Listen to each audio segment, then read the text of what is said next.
못 배운 엄마라고 창피해하던 딸, 대통령이 엄마께 훈장 수여하자 바닥에 무릎 꿇었습니다.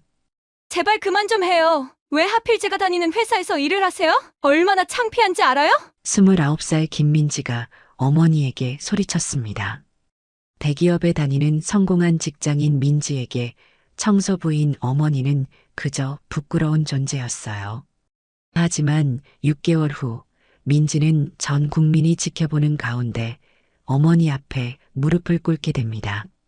엄마, 정말 죄송해요. 제가 어머니를 몰라봤어요. 용서해주세요. 도대체 무슨 일이 일어난 걸까요? 청소부 어머니가 대통령으로부터 훈장을 받게 된 놀라운 반전, 그리고 딸이 온 국민 앞에서 무릎을 꿇을 수밖에 없었던 충격적인 진실을 지금부터 들려드리겠습니다. 영상 시청 전 구독과 좋아요 부탁드립니다. 민지야, 오늘 저녁 약속 있어? 회사 선배인 박수진이 사무실에서 김민지에게 물었습니다. 민지는 컴퓨터 모니터에서 눈을 떼며 대답했죠. 네, 선배님, 남자친구랑 저녁 먹기로 했어요. 수지는 민지의 책상 위에 놓인 명품 핸드백을 보며 감탄했습니다. 와, 이 가방 진짜 예쁘다. 어디서 샀어? 민지는 자랑스럽게 미소 지었어요. 청담동 매장에서 샀는데 마음에 들어서요. 수지는 민지의 세련된 모습을 부러워하며 말했습니다. 너 정말 센스가 좋더라. 부모님이 뭐 하시길래 이렇게 품격이 있어? 민지는 잠깐 표정이 굳었지만 곧 밝게 웃으며 대답했어요. 아버지는 일찍 돌아가셨고 어머니는 작은 회사를 운영하세요. 그렇게 크지는 않지만 나름 안정적이죠. 완전한 거짓말이었습니다. 민지의 어머니 이선희는 여러 건물에서 청소 일을 하는 일용직 근로자였거든요. 그날 저녁 강남의 한 고급 레스토랑에서 민지는 의사인 남자친구 한상민과 마주 앉아 있었습니다. 상민은 정장 차림으로 단정하게 앉아 메뉴를 보고 있었어요. 오늘 수술이 많아서 피곤하겠다. 민지가 상민의 손을 잡으며 말했습니다. 괜찮아. 너랑 있으면 피로가 다 풀려. 상민은 민지를 바라보며 웃었어요. 우리 결혼 이야기도 나왔는데 부모님께 인사드리고 싶어. 언제 시간 되실까? 민지는 잠깐 당황했지만 태연하게 대답했습니다. 어머니가 요즘 해외 출장이 많으셔서 조금 기다려야 할 것 같아. 상민은 고개를 끄덕였어요. 그래, 사업하시는 분들은 바쁘시겠네. 민지는 억지로 미소를 지으며 와인잔을 들었습니다. 마음 한편으로는 불편했지만 어쩔 수 없다고 생각했어요. 바로 그 시간 민지가 다니는 회사 건물. 지하 1층에서는 이선희가 청소 도구를 들고 복도를 걸어가고 있었습니다. 55세의 이선희는 낡은 작업복을 입고 무거운 청소 카트를 끌고 있었어요. 오늘도 12층까지 모든 화장실과 복도를 청소해야 했습니다. 이선희는 한숨을 쉬며 엘리베이터 버튼을 눌렀어요. 민지가 이 건물에서 일한다는 걸 안다면 얼마나 놀랄까 생각하며 쓴웃음을 지었습니다. 1층 로비를 지나가던 이선희는 잠깐 멈춰서서 민지 회사 간판을 올려다봤어요. 저기서 우리 민지가 일하고 있구나. 가슴이 뿌듯하면서도 한편으로는 미안했습니다. 더 좋은 엄마가 되지 못해서 말이에요. 이선희는 고개를 돌리며 청소를 시작했습니다. 밤 10시가 넘어서야 모든 청소가 끝났어요. 같은 시각 레스토랑에서 민지와 상민은 디저트를 먹고 있었습니다. 수진 선배가 부모님 뵙고 싶다고 하더라. 민지가 포크로 케이크를 자르며 말했어요. 상민은 고개를 끄덕였습니다. 당연하지. 직장 선배들도 중요하니까. 언제 소개해 줄 거야? 민지는 망설이다가 대답했어요. 조금만 더 기다려줘. 어머니가 지금 너무 바쁘셔서. 다음 날 아침 이선희는 새벽 4시에 일어났습니다. 첫 번째 일터로 가기 위해서였어요. 월세 30만 원짜리 고시원에서 간단히 세수를 하고 나온 이선희는 지하철을 타고 시내로 향했습니다. 지하철 안에서 스마트폰으로 민지 SNS를 확인했어요. 어제 올린 레스토랑 사진을 보며 이선희는 미소를 지었습니다. 우리 민지 정말 예쁘게 잘 살고 있네. 첫 번째 일터인 오피스텔에 도착한 이선희는 관리소장에게 인사했습니다. 이선희 씨, 오늘도 고생 많으세요. 관리소장이 말했어요. 아니에요. 저야 이런 일이라도 있어서 감사하죠. 이선희는 청소 도구를 꺼내며 대답했습니다. 100개가 넘는 계단과 복도를 3시간 동안 깨끗하게 닦아야 했어요. 오전 8시 첫 번째 청소를 마친 이선희는 두 번째 일터로 향했습니다. 동네 독거노인 최영숙 할머니 댁이었어요. 78세의 최영숙 할머니는 거동이 불편해서 혼자 집안일을 하기 어려웠습니다.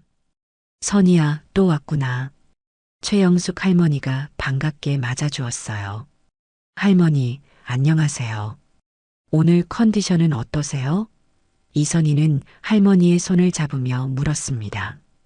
이선희는 할머니 집 청소를 하고 빨래를 널고 간단한 반찬까지 만들어 드렸어요. 돈을 받지 않았습니다. 20년 전부터 시작한 일이었거든요. 선이야, 이 돈 좀 받아라. 할머니가 지갑을 꺼내려 했지만 이선희는 손사래를 쳤어요. 할머니, 됐어요. 제가 할 수 있는 일인걸요. 할머니는 눈물을 글썽이며 이선희의 손을 꽉 잡았습니다. 오후 2시부터 이선희는 재활용품 수거 일을 했어요. 동네 곳곳을 돌아다니며 종이와 캔, 플라스틱을 모으는 일이었습니다. 한여름 뜨거운 햇볕 아래서도 묵묵히 일했어요. 아줌마, 우리 집 앞에 있는 것도 가져가세요. 지나가던 주민이 말했습니다. 감사합니다. 이선희는 고개를 숙이며 인사했어요. 그렇게 모은 재활용품을 팔아서 한 달에 30만 원 정도 벌었습니다. 큰 돈은 아니었지만 이선희에게는 소중한 수입이었어요. 저녁 6시부터는 근처 학원에서 청소 일을 했습니다. 아이들이 공부하는 곳이라 더욱 깨끗하게 하려고 노력했어요. 이모, 오늘도 고생 많으세요. 학원 원장이 인사했습니다. 아니에요. 아이들이 깨끗한 곳에서 공부할 수 있어서 제가 더 기뻐요. 밤 10시 모든 일을 마친 이선희는 고시원으로 돌아왔습니다. 하루 종일 일한 몸은 녹초가 되어 있었어요. 하지만 이선희는 컴퓨터 앞에 앉아서 또 다른 일을 했습니다. 온라인으로 어려운 학생들을 위한 장학금 기부 신청서를 작성하는 거였어요. 이번 달에는 3명의 학생을 도와줄 수 있겠네. 이선희는 자신이 번 돈의 절반인 70만 원을 익명으로 기부했습니다. 그 순간 민지는 자신의 원룸에서 편안하게 TV를 보고 있었어요. 내일 회사에서 중요한 프레젠테이션이 있어서 자료를 정리하고 있었습니다. 휴대폰이 울렸어요. 어머니에게서 온 전화였습니다. 민지는 잠깐 망설이다가 전화를 받았어요. 여보세요. 민지야, 밥은 먹었니? 이선희의 목소리가 들렸습니다. 네, 먹었어요. 민지는 시큰둥하게 대답했어요. 회사 일은 어때? 힘들지 않고? 이선희가 걱정스럽게 물었습니다. 괜찮아요. 그런데 엄마, 저 바빠서요. 민지의 목소리에는 짜증이 섞여 있었어요. 아, 그래. 미안하다. 그냥 목소리가 듣고 싶어서. 이선희는 아쉬워하며 말했습니다. 주말에 집에 한번 올 수 있을까? 민지는 한숨을 쉬었어요. 엄마, 저 이번 주말에 회사 워크숍 있어요. 그래. 그럼 언제 시간 될 때? 이선희의 목소리는 점점 작아졌습니다. 엄마, 저 정말 바빠요. 전화 끊을게요. 민지는 차갑게 말하며 전화를 끊었어요. 이선희는 전화기를 내려놓고 한참을 멍하니 앉아 있었습니다. 딸의 차가운 목소리가 가슴을 아프게 했어요.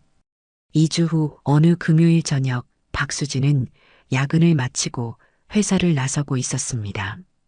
엘리베이터에서 1층으로 내려온 수진은 로비에서 청소를 하고 있는 한 여성을 발견했어요.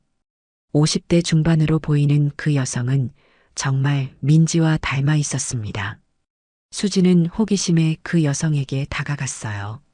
실례합니다. 혹시 김민지 씨와 아는 사이세요? 정말 많이 닮으셨는데요. 이선희는 깜짝 놀라며 청소 도구를 놓고 돌아봤습니다. 김민지요? 잘 모르는데요. 잘못 보신 것 같아요. 이선희는 당황하며 고개를 흔들었어요. 수지는 이상하다는 듯 이선희를 다시 한번 자세히 봤습니다. 정말 똑같이 생기셨는데, 특히 눈이 정말 비슷해요. 이선희는 얼굴이 빨갛게 달아오르며 고개를 숙였어요. 아니에요. 처음 듣는 이름이네요. 수지는 계속 의심스러워했지만 더 이상 묻지 않았습니다. 그럼 죄송합니다. 착각이었나 보네요. 수지는 인사하고 건물을 나섰어요. 이선희는 가슴이 두근거리며 청소를 계속했습니다. 혹시 민지 회사 사람들이 자신을 알아볼까봐 불안했어요. 민지가 얼마나 싫어할지 뻔했거든요. 다음 날 월요일 아침, 수지는 민지에게 주말 이야기를 하다가 금요일에 있었던 일을 떠올렸습니다. 민지야, 너한테 할 말이 있어. 수진이 민지의 자리로 다가왔어요. 왜요?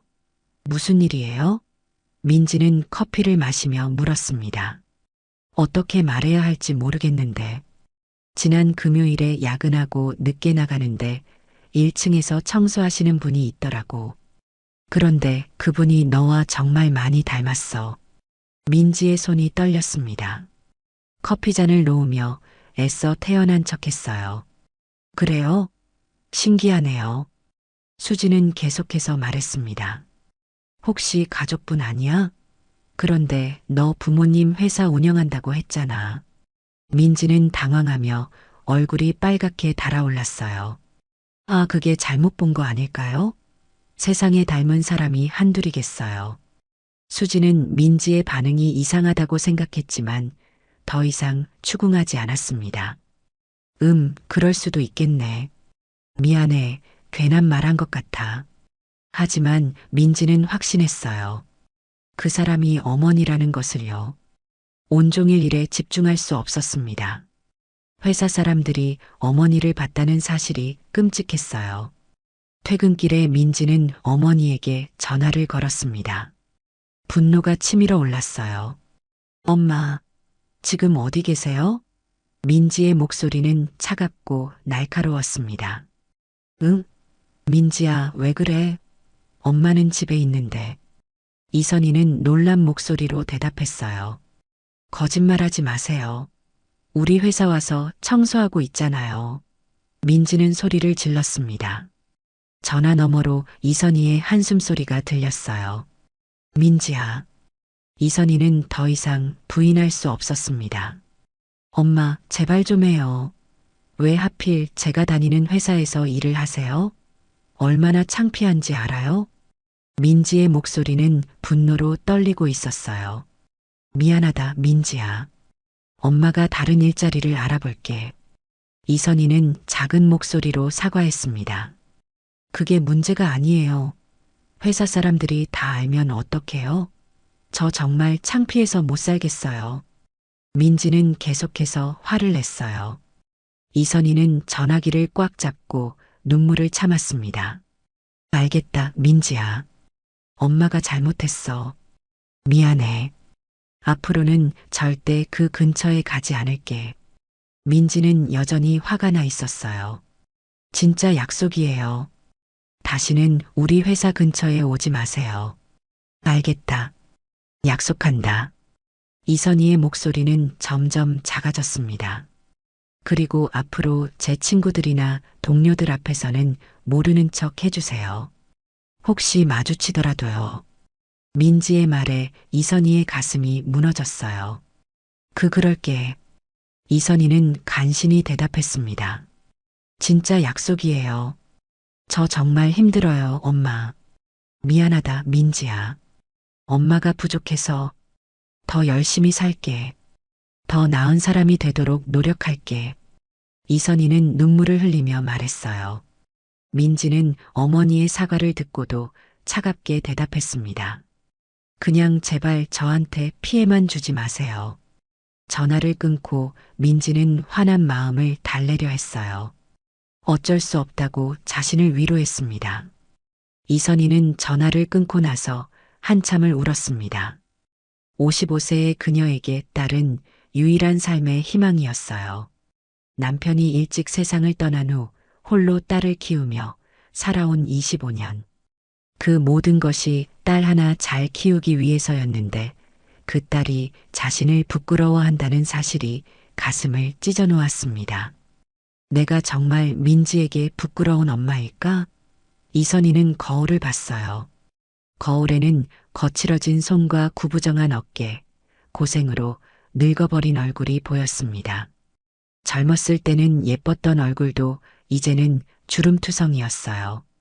그래도 민지 하나 대학 보내고 좋은 회사에 취직시켰는데 이선희는 눈물을 닦고 일어났습니다. 내일도 새벽 4시에 일어나야 했거든요. 그날 밤 이선희는 잠을 이룰 수 없었습니다. 딸의 차가운 목소리가 계속 귓가에 맴돌았어요. 혹시 마주치더라도 모르는 척 해달라는 말이 특히 가슴을 아프게 했습니다. 자신의 존재 자체가 딸에게 부담이라는 걸 깨달았어요. 이선희는 베개에 얼굴을 묻고 소리 없이 울었습니다. 3일 후 민지는 어머니를 만나기로 했습니다. 더 확실히 못 박아두고 싶었거든요. 동네 작은 카페에서 만난 이선희는 많이 야윈 모습이었어요. 민지는 어머니를 보자마자 또 화를 냈습니다. 엄마, 약속하세요. 다시는 우리 회사 근처에 오지 마세요. 알겠다, 민지야. 이선희는 고개를 끄덕였어요. 그리고 앞으로 제 친구들이나 동료들 앞에서는 정말 모르는 척 해주세요. 혹시 마주치더라도요. 민지의 말에 이선희의 가슴이 또 한 번 무너졌습니다. 그럴게. 이선희는 떨리는 목소리로 대답했어요. 진짜 약속이에요. 저 정말 힘들어요, 엄마. 민지는 어머니의 눈물을 보고도 마음을 돌리지 않았습니다. 미안하다, 민지야. 엄마가 부족해서 더 열심히 살게. 더 나은 사람이 되도록 노력할게. 이선희의 말을 듣고도 민지는 차갑게 돌아섰어요. 그날 이후로 민지는 어머니와 연락을 거의 끊었습니다. 어머니에게서 온 전화도 받지 않았어요. 이선희는 매일 밤 딸에게 전화를 걸었지만 민지는 받지 않았습니다. 문자 메시지도 읽지 않았어요. 민지와의 갈등 이후 이선희의 일상은 더욱 힘들어졌습니다. 딸과 연락이 끊어진 채로 며칠이 지났어요. 그날도 이선희는 평소처럼 민지가 다니는 회사 건물에서 청소를 하고 있었습니다. 약속을 어긴 거였지만 다른 일자리를 구하기가 쉽지 않았거든요. 이선희는 죄책감에 시달리면서도 어쩔 수 없이 일을 계속했어요. 밤 10시가 넘어 청소를 마치고 나오는데 한 남성이 이선희에게 다가왔습니다. 65세 정도로 보이는 단정한 정장 차림의 그 남성은 이선희를 유심히 봤어요. 실례합니다. 혹시 이선희 씨 맞으신가요? 남성이 정중하게 물었습니다. 이선희는 깜짝 놀라며 고개를 들었어요. 네, 맞는데요. 누구세요? 저는 이 회사 회장 강태윤입니다. 남성이 명함을 건네며 소개했어요. 이선희는 당황하며 명함을 받았습니다. 회장님이요? 제가 무슨 잘못이라도 했나요? 이선희는 불안해하며 물었어요. 강 회장은 따뜻하게 미소 지었습니다. 잘못하신 게 아니라 감사드리려고 왔습니다. 감사하다니요? 이선희는 어리둥절했어요.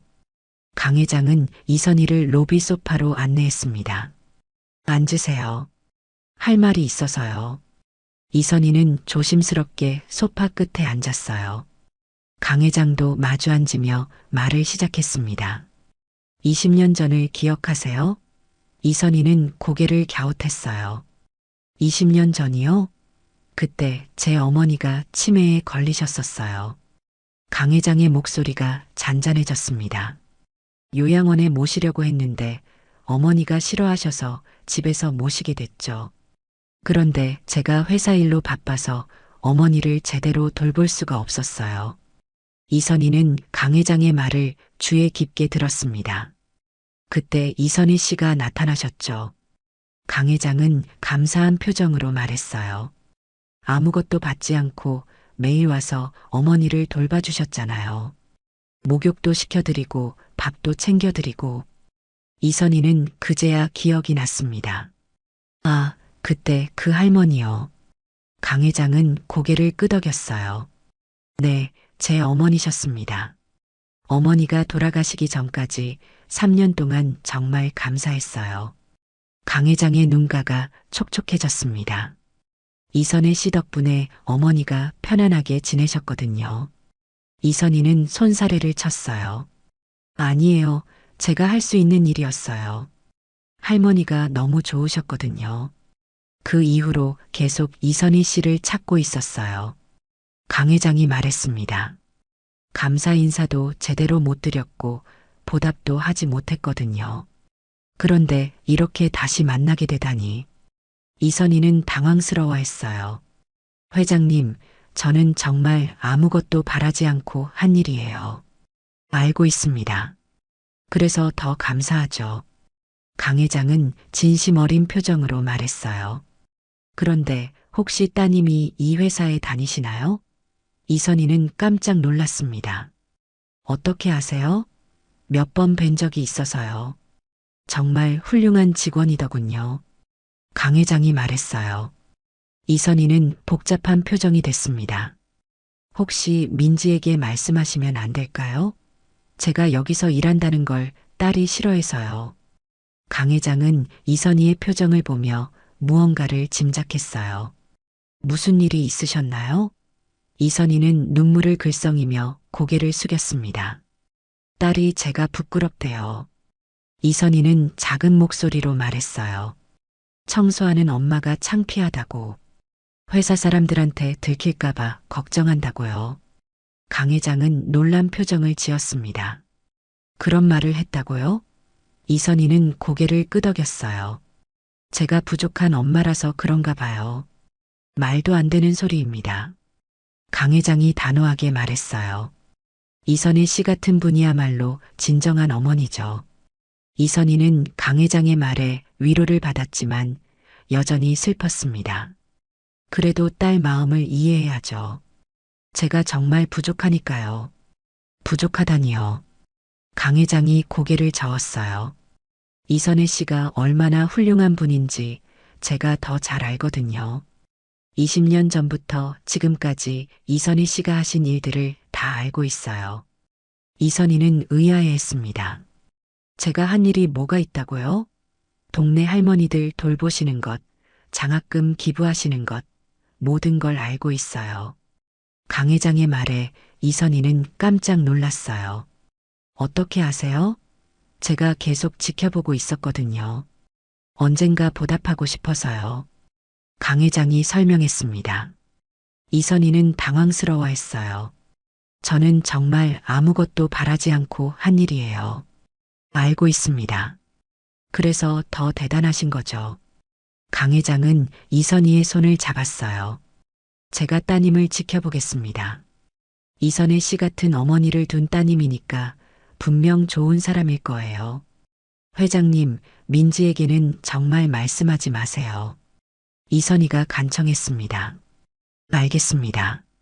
대신 제가 몰래 도와드릴게요. 강 회장이 약속했어요. 이선희는 감사한 마음과 함께 복잡한 기분이었습니다.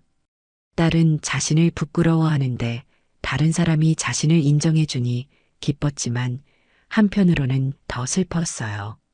그날 밤 이선희는 강 회장과의 만남을 되돌아봤습니다. 20년 전 일을 기억해주는 사람이 있다는 게 신기했어요. 하지만 여전히 딸의 차가운 말이 가슴을 아프게 했습니다.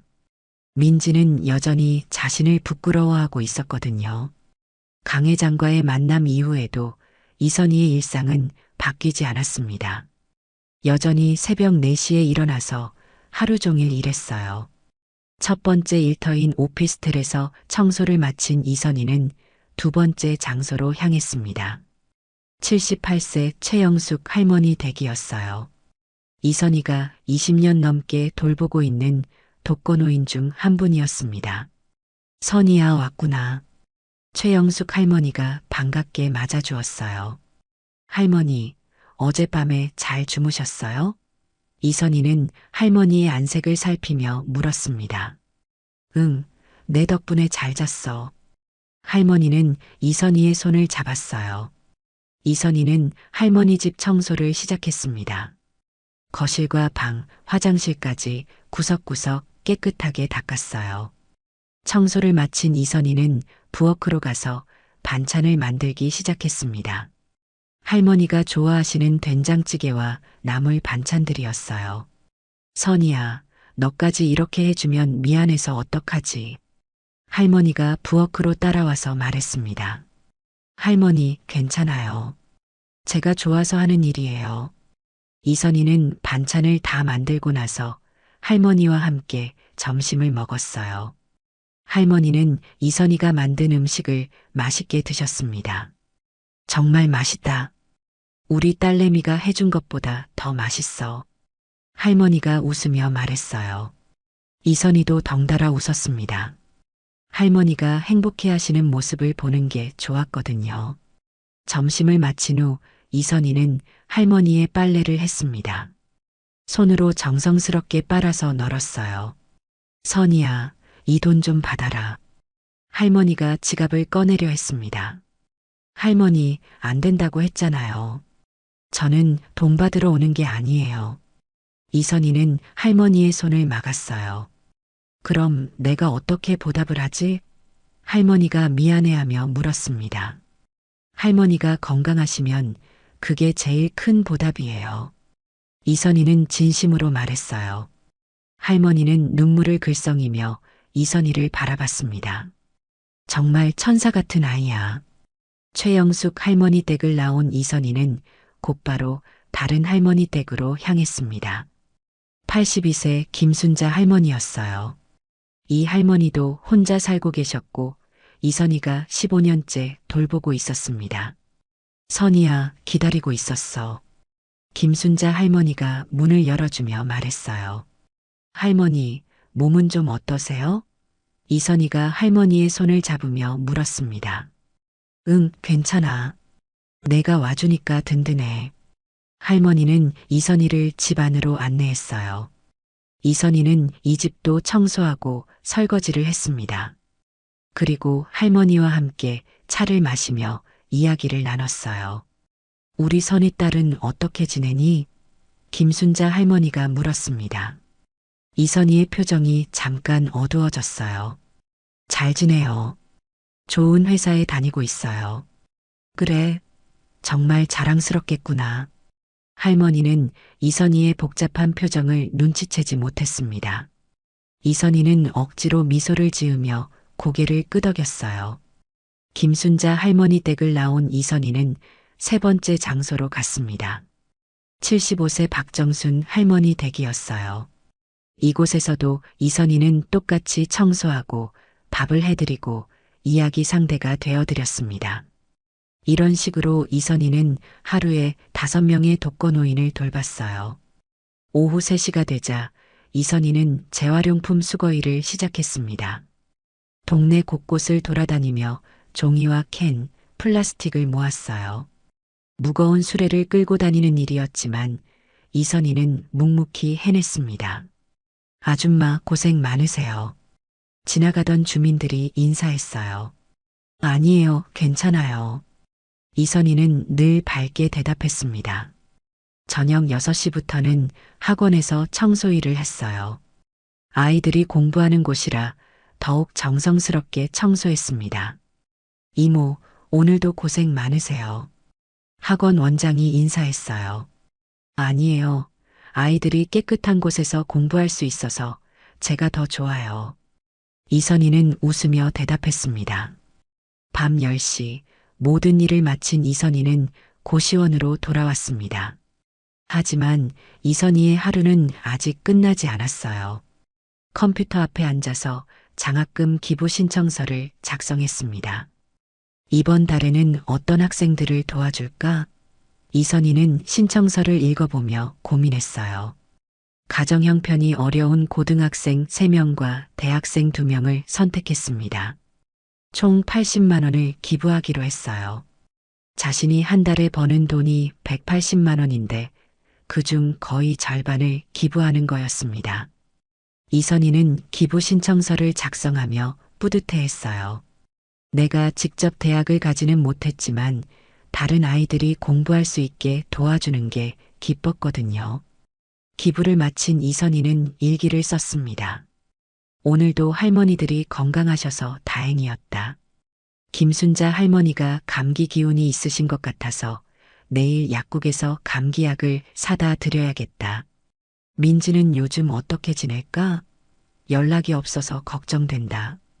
그래도 건강하기만 하면 된다. 일기를 쓰고 나서 이선희는 침대에 누웠습니다. 온몸이 아팠지만 마음은 뿌듯했어요. 오늘도 누군가에게 도움이 되는 하루를 보냈으니까요. 민지 생각이 나서 가슴이 아팠지만 딸이 건강하고 행복하기만 하면 된다고 생각했습니다. 다음 날도 이선희는 새벽 4시에 일어났어요. 어제와 똑같은 하루가 시작됐습니다. 하지만 이선희는 지치지 않았어요. 이런 일상이 25년째 계속되고 있었거든요. 첫 번째 오피스텔 청소를 마치고 최영숙 할머니 댁에 도착한 이선희는 할머니가 기침을 하고 있는 걸 발견했습니다. 할머니, 어디 아프세요? 이선희가 걱정스럽게 물었어요. 감기 기운이 있는 것 같아. 괜찮아. 할머니는 손사래를 쳤지만 이선희는 바로 약국으로 달려갔습니다. 감기약과 목캔디, 꿀을 사서 돌아왔어요. 할머니, 이 약 드세요. 그리고 따뜻하게 하고 계세요. 이선희는 할머니를 위해 생강차도 끓여드렸습니다. 선희야, 내가 없으면 나는 정말 어떡하지? 할머니가 이선희의 손을 꽉 잡았어요. 할머니, 그런 말씀 마세요. 제가 할 수 있는 일이에요. 이선희는 할머니가 약을 드실 때까지 지켜봤습니다.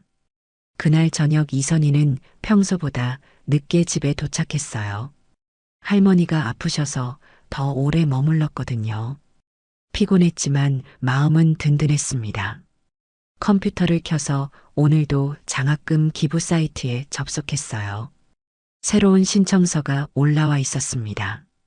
아버지가 병으로 돌아가신 고등학생의 신청서였어요. 어머니 혼자 생계를 책임지고 있는데 학비가 부족하다는 내용이었습니다. 이선희는 주저하지 않고 30만 원을 기부했어요. 나도 혼자 민지를 키웠으니까 그 마음을 알 것 같아. 이선희는 혼잣말을 했습니다. 그런데 그때 휴대폰이 울렸어요. 강 회장에게서 온 전화였습니다. 이선희 씨, 안녕하세요. 늦은 시간에 죄송합니다. 강 회장의 목소리가 들렸어요. 아니에요, 회장님. 무슨 일이세요? 이선희가 정중하게 대답했습니다. 내일 시간 되시면 잠깐 만날 수 있을까요? 할 말이 있어서요. 강 회장이 말했어요. 네, 가능해요. 어디서 만날까요? 이선희가 물었습니다. 회사 근처 카페에서 만나죠. 시간은 이선희 씨 편한 대로 하세요. 강 회장은 배려심이 많았어요. 다음 날 오후 이선희는 강 회장과 만났습니다. 카페에 먼저 도착한 강 회장은 이선희를 반갑게 맞아주었어요. 어서 오세요. 앉으세요. 강 회장이 의자를 빼주었습니다. 이선희는 조심스럽게 앉았어요. 회장님, 무슨 말씀이 있으시다고 하셨는데요? 이선희 씨가 하고 계신 일에 대해 더 알고 싶어서요. 강 회장이 진지하게 말했어요. 제가 하는 일이요? 별거 없는데요. 이선희는 겸손하게 대답했습니다. 동네 할머니들 돌보시는 것, 장학금 기부하시는 것 말이에요. 이 모든 걸 언제부터 하셨나요? 이선희는 깜짝 놀랐어요. 어떻게 그런 걸 다 아세요? 제가 궁금해서 알아봤어요. 정말 대단하시더군요. 강 회장의 눈에는 존경의 빛이 있었습니다. 대단할 게 없어요. 그냥 할 수 있는 일을 하는 거예요. 이선희는 손사래를 쳤어요. 25년 동안 혼자서 이런 일을 해오셨다니. 강 회장이 감탄했습니다. 남편이 일찍 돌아가신 후부터였어요. 민지 아버지가 세상을 떠나고 나서 혼자 살게 됐는데 주변에 도움이 필요한 분들이 보이더라고요. 이선희의 목소리가 잔잔해졌습니다. 처음에는 한두 분만 도와드렸는데 점점 늘어났어요. 지금은 15분을 돌보고 있어요. 이선희가 설명했습니다. 15분이나요? 강 회장이 놀랐어요. 네, 모두 혼자 사시는 할머니들이에요. 자식들이 멀리 있거나 아예 없으신 분들이죠. 장학금은 언제부터 기부하셨나요? 강 회장이 또 물었습니다. 민지가 대학에 입학한 후부터요. 제가 직접 대학을 못 가봐서 늘 아쉬웠거든요. 다른 아이들은 공부할 수 있게 도와주고 싶었어요. 이선희의 말에 강 회장은 더욱 감동했습니다. 매달 얼마나 기부하세요? 강 회장의 질문에 이선희는 잠깐 망설였어요. 그냥 제가 할 수 있는 만큼이요. 구체적으로 말씀해 주세요. 강 회장이 다시 물었습니다. 한 달에 70만 원에서 80만 원 정도요. 이선희가 작은 목소리로 대답했어요. 그럼 수입의 절반 정도를 기부하시는 거네요? 강 회장이 놀라며 물었습니다.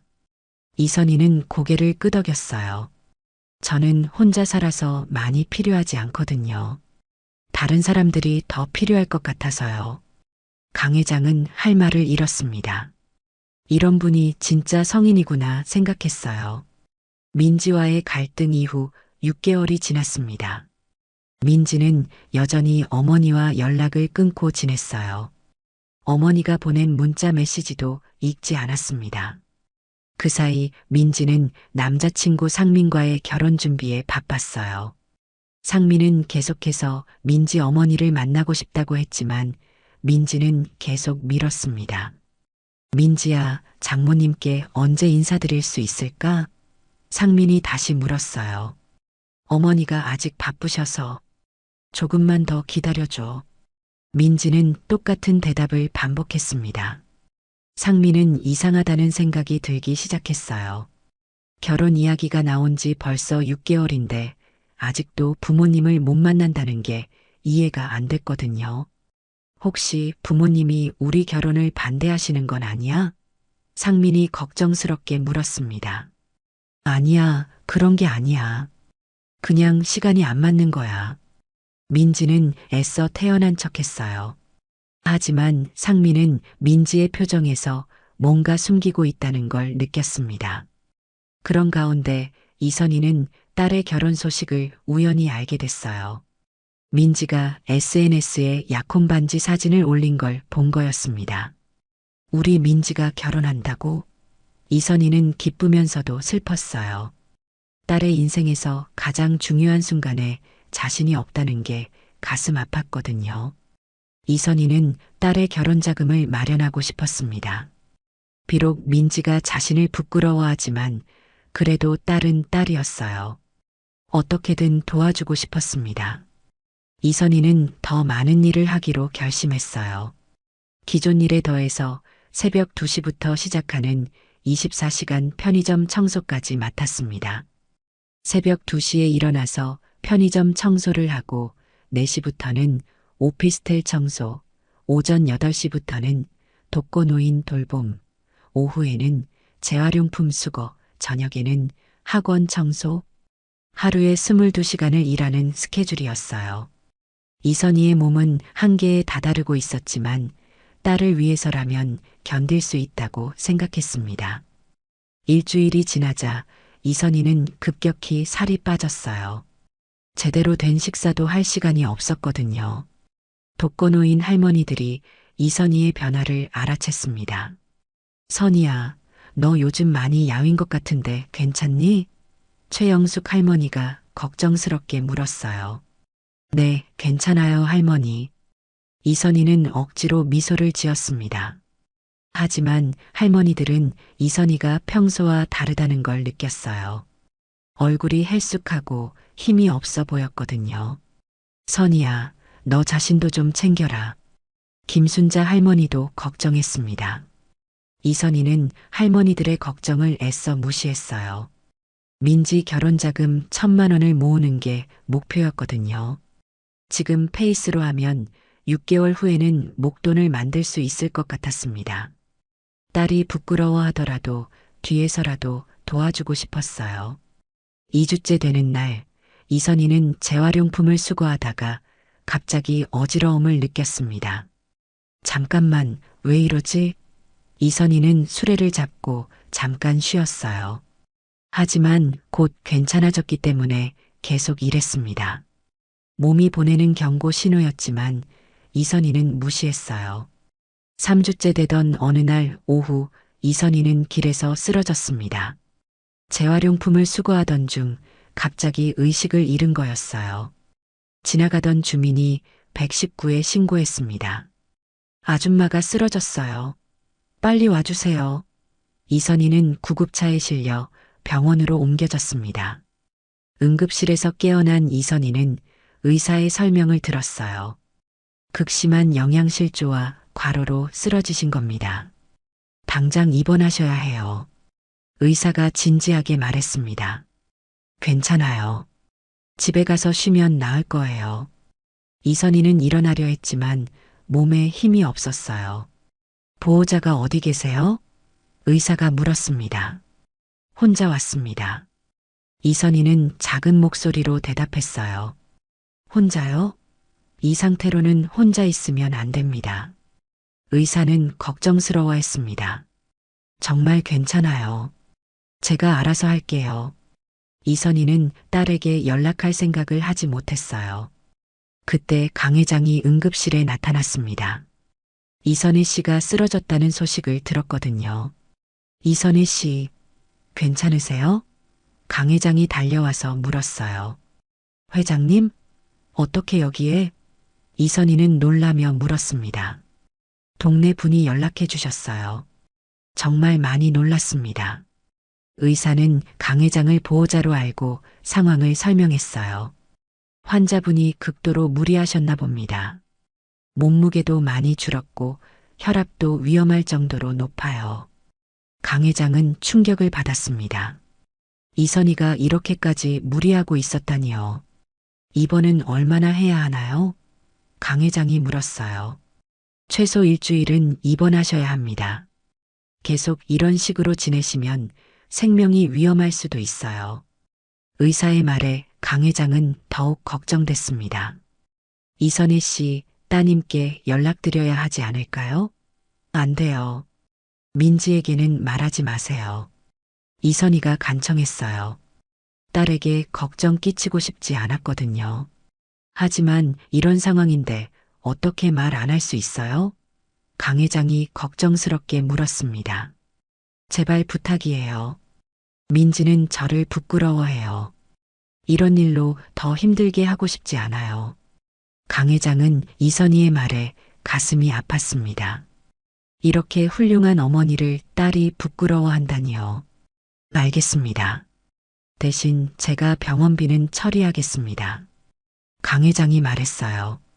안 돼요. 그럴 수는 없어요.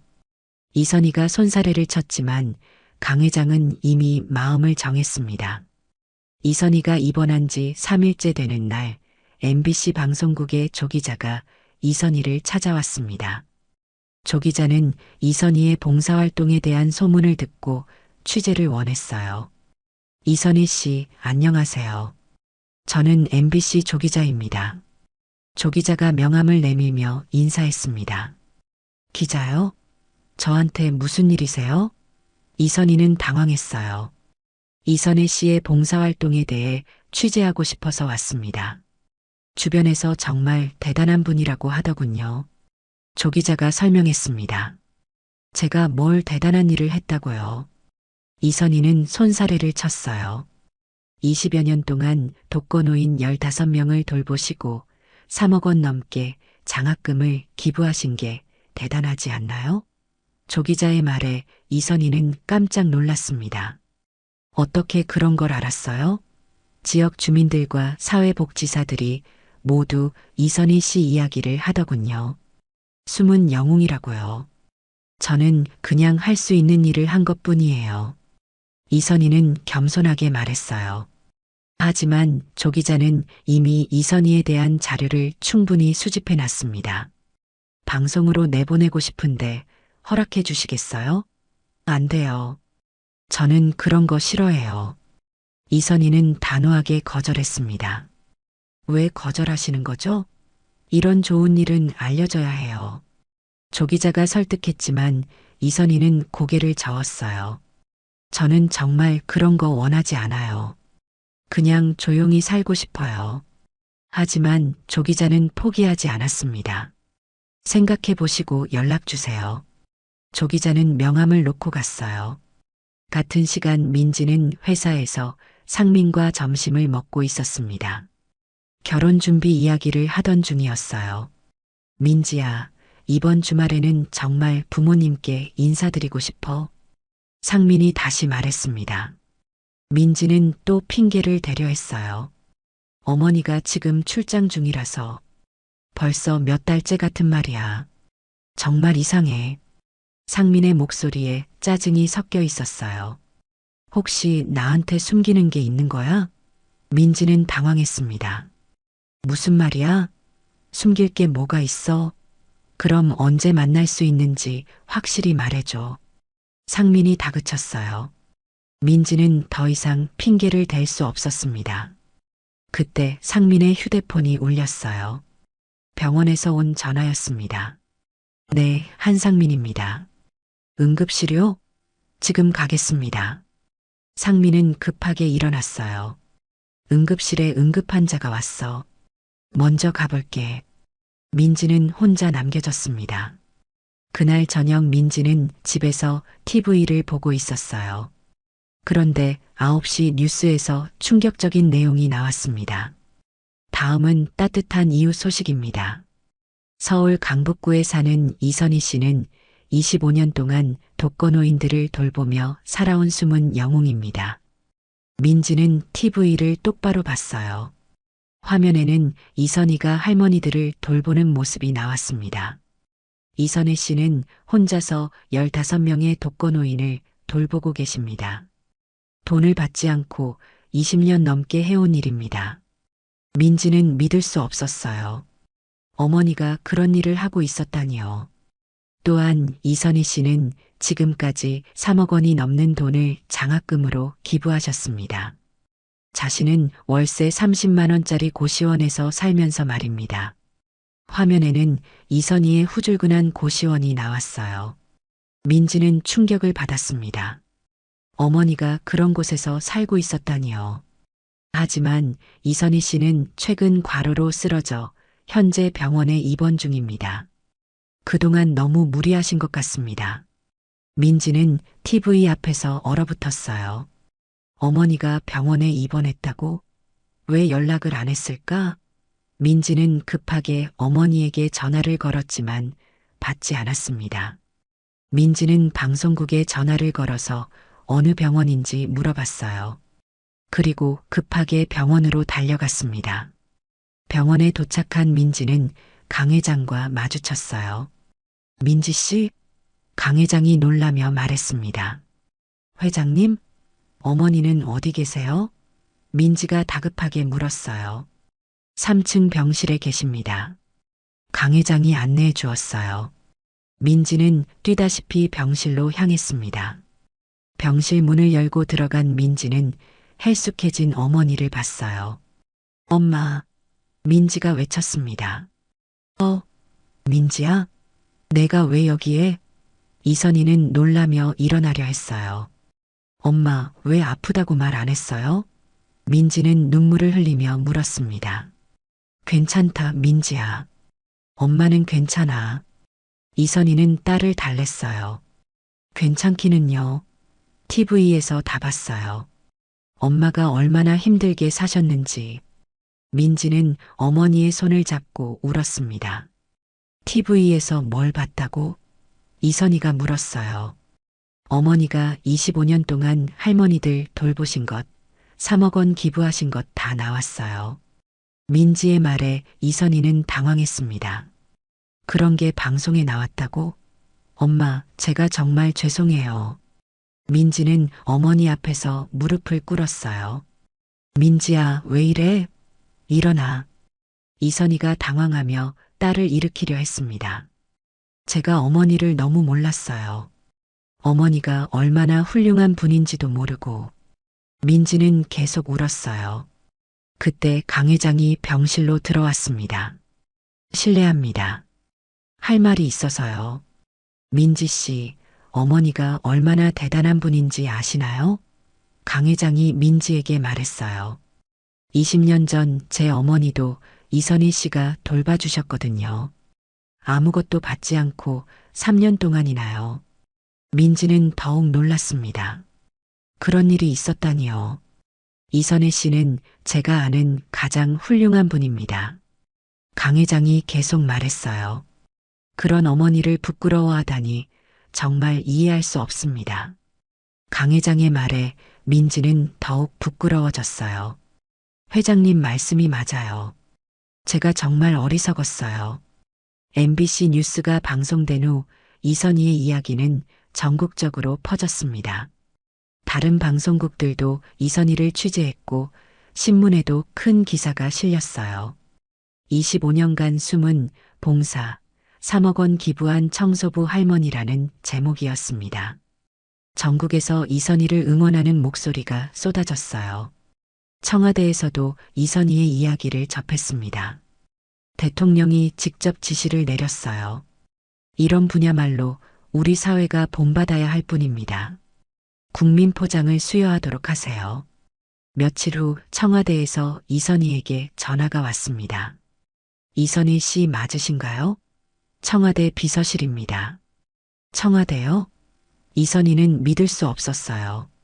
대통령께서 이선희 씨에게 국민 포장을 수여하고 싶다고 하십니다. 국민 포장이요? 그게 뭐예요? 이선희는 잘 몰랐습니다. 국가에서 주는 훈장입니다. 정말 명예로운 일이에요.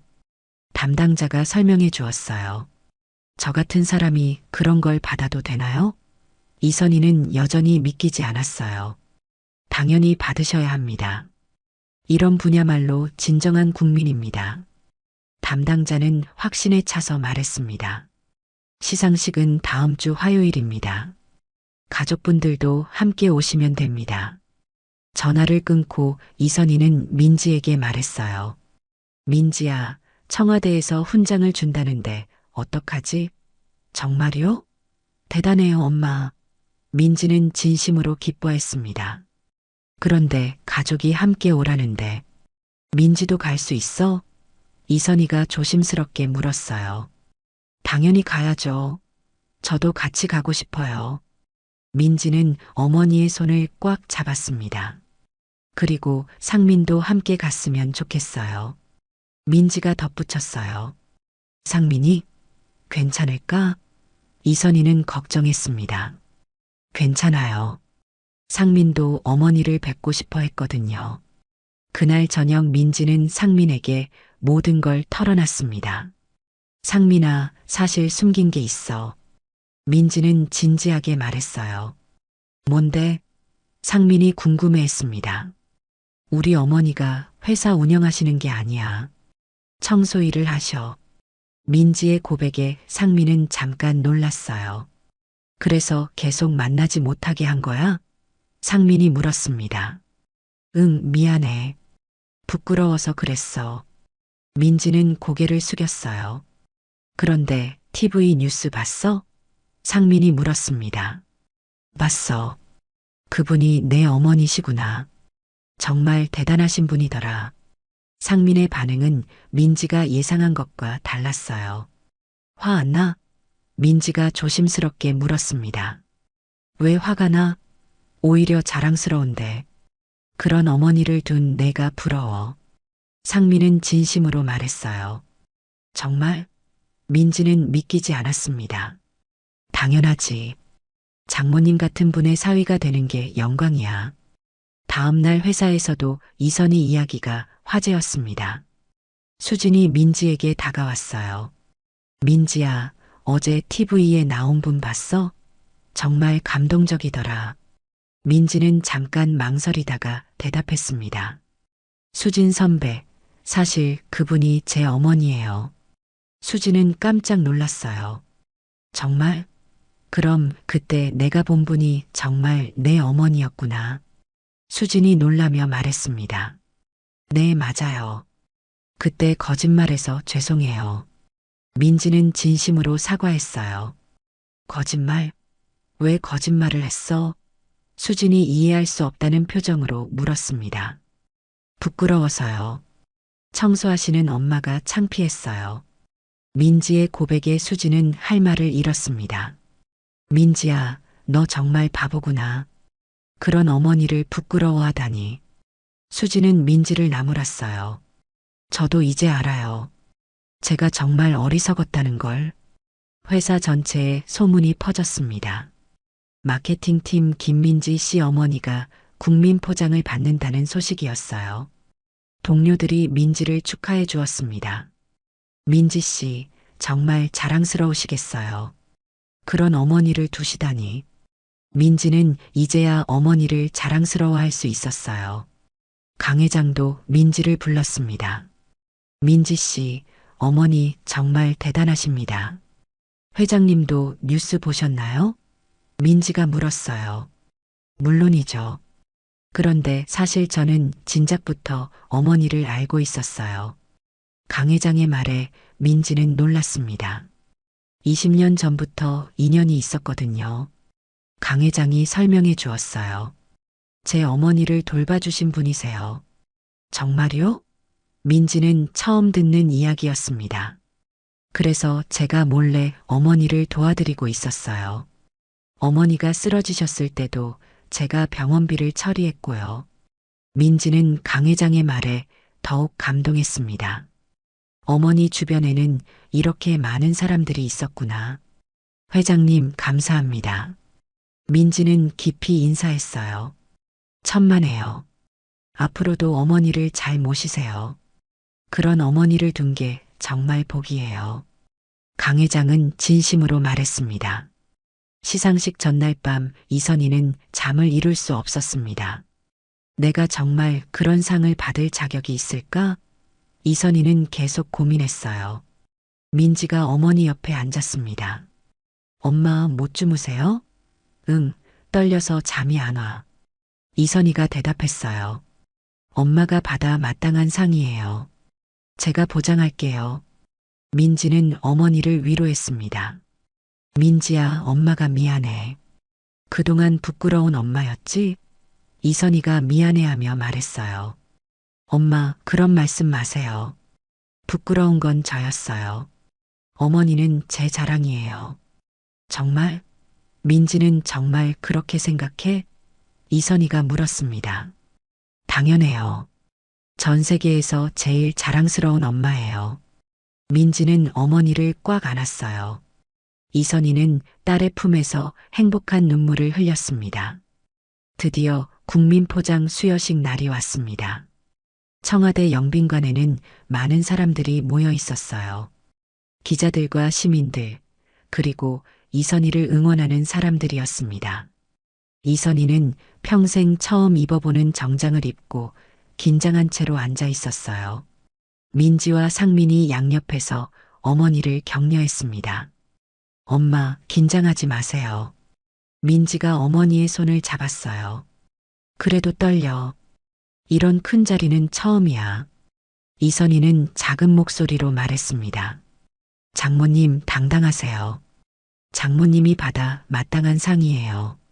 상민도 이선희를 응원했어요. 드디어 대통령이 나타났습니다. 사회자가 이선희를 호명했어요. 25년간 지역사회를 위해 헌신하신 이선희 씨, 앞으로 나와주십시오. 이선희는 떨리는 다리로 단상에 올라갔습니다. 대통령이 직접 훈장을 달아주었어요. 이선희 씨, 정말 고생 많으셨습니다. 대통령이 따뜻하게 말했습니다. 이선희 씨 같은 분이야말로 우리 사회의 진정한 영웅입니다. 대통령의 말에 이선희는 눈물을 글썽였어요. 감사합니다. 과분한 상을 주셔서. 이선희는 겸손하게 인사했습니다. 과분하지 않습니다. 이선희 씨가 하신 일은 누구나 할 수 있는 게 아니거든요. 대통령은 진심으로 말했어요. 앞으로도 건강하시고 많은 사람들에게 희망을 주세요. 네, 감사합니다. 이선희는 깊이 인사했습니다. 시상이 끝나고 이선희가 단상에서 내려오는데 민지가 단상으로 올라갔습니다. 관중들이 웅성거렸어요. 민지는 마이크를 잡고 말했습니다. 죄송합니다. 제가 잠깐만 말씀드리고 싶어서요. 사회자도 당황했지만 막지 않았어요. 저는 이선희 씨의 딸 김민지입니다. 민지의 말에 관중들이 집중했어요. 저는 오늘까지 이런 훌륭한 어머니를 부끄러워했습니다. 민지의 고백에 사람들이 놀랐어요. 어머니가 청소일을 하신다는 이유로 창피해했어요. 하지만 제가 얼마나 어리석었는지 이제야 깨달았습니다. 민지는 눈물을 흘리며 말했습니다. 어머니는 제가 아는 가장 훌륭한 분이에요. 25년 동안 아무도 모르게 남을 도우며 사셨거든요. 민지는 어머니를 바라봤어요. 엄마, 정말 죄송해요. 민지는 단상에서 무릎을 꿇었습니다. 제가 어머니를 몰라봤어요. 용서해 주세요. 관중들이 모두 숙연해졌어요. 이선희는 급하게 단상으로 올라가서 딸을 일으켰습니다. 민지야, 일어나. 엄마는 괜찮아. 아니에요. 제가 정말 잘못했어요. 민지는 계속 울었어요. 이런 훌륭한 어머니를 부끄러워한 제가 너무 한심해요. 관중들도 눈물을 흘렸습니다. 이선희는 딸을 꽉 안았어요. 괜찮다, 민지야. 이제 알았으니까 괜찮아. 내 자랑스러운 딸. 이선희가 민지를 바라보며 말했습니다. 엄마는 민지가 있어서 행복해. 관중들이 박수를 쳤어요. 모녀의 감동적인 화해 모습에 모든 사람들이 울었습니다. 상민도 단상으로 올라와서 두 사람을 안았어요. 장모님, 정말 존경합니다. 상민이 이선희에게 인사했어요. 이런 분의 사위가 되는 게 영광이에요. 이선희는 상민을 보며 미소 지었습니다. 고마워, 상민아. 우리 민지 잘 부탁해. 네, 장모님. 평생 행복하게 해드릴게요. 시상식이 끝나고 많은 사람들이 이선희에게 인사했습니다. 강 회장도 축하하러 왔어요. 이선희 씨, 정말 축하드립니다. 감사해요, 회장님. 그동안 많이 도와주셔서. 이선희가 고마워했습니다. 당연한 일 했을 뿐이에요. 앞으로 저희 회사 사회공헌 대사를 맡아주세요. 강 회장이 제안했어요. 이선희 씨 같은 분이 계셔야 우리 사회가 더 따뜻해질 거예요. 이선희는 망설였어요. 제가 그런 일을 할 수 있을까요? 물론이죠. 누구보다 적임자예요. 6개월 후 민지와 상민의 결혼식이 열렸습니다. 이선희는 고급 한복을 입고 딸의 면사포를 씌워주고 있었어요. 민지야, 정말 예쁘다. 이선희가 딸을 바라보며 말했습니다. 엄마 덕분이에요. 민지는 행복한 미소를 지었어요. 오늘부터 넌 상민이 아내야. 행복하게 살아. 이선희가 딸의 손을 잡았습니다. 네, 엄마. 그런데 엄마도 이제 좀 쉬셔야 해요. 너무 무리하지 마세요. 민지가 걱정스럽게 말했어요. 괜찮아. 엄마는 할 일이 있어서 행복해. 결혼식장에는 이선희가 돌보던 할머니들도 모두 왔습니다. 선희야, 정말 고생했어. 딸이 이렇게 예쁘게 시집가니 얼마나 기쁘겠어. 최영숙 할머니가 축하해 주었어요. 할머니들 덕분이에요. 그동안 제게 사랑을 주셔서 감사해요. 이선희는 할머니들에게 인사했습니다. 강 회장도 참석해서 축사를 했어요.